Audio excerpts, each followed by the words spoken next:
जय श्री कृष्णा।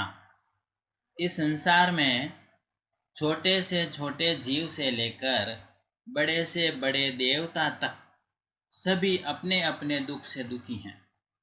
सभी अपने मन में कुछ न कुछ दुख पाले हुए बैठे हैं, क्योंकि किसी को भी अपनी स्थिति का संतोष नहीं है। सभी के दुखों के स्वरूप अलग अलग होते हैं, लेकिन दुख पाल जरूर रखे हैं।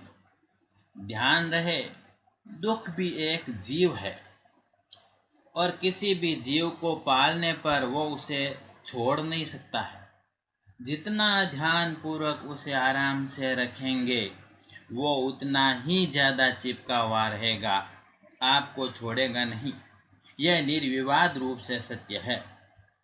दुख के साथ रहेंगे तो दुखी ही तो होंगे। जैसे दिन और रात एक साथ नहीं रह सकते, वैसे ही दुख और सुख एक साथ कभी भी नहीं रह सकते हैं। चंद्रमा स्वयं प्रकाशित नहीं होकर सूर्य के प्रकाश से चमकता है, परंतु हम उसे ही प्रकाशित देखते हैं, जबकि ऐसा है नहीं।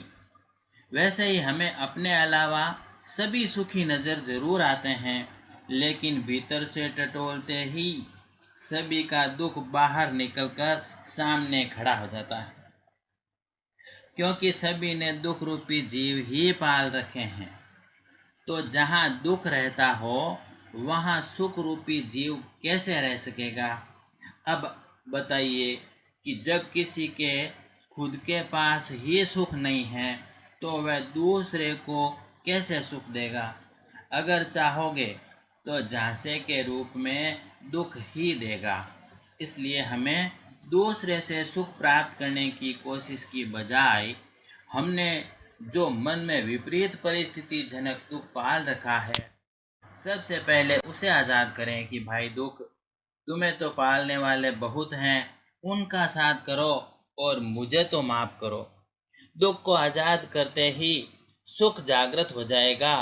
सुख तो एक परमात्मा के पास ही है और परमात्मा हमारे पास भीतर विराजमान है, तो सुख भी हमारे पास है।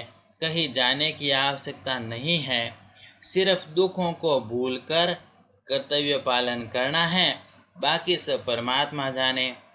तो कोई तन दुखी कोई मन दुखी, कोई धन बिन रहत उदास, थोड़ा थोड़ा सब दुखी, सुखी राम का दास। बोलिए सियावर रामचंद्र भगवान की जय।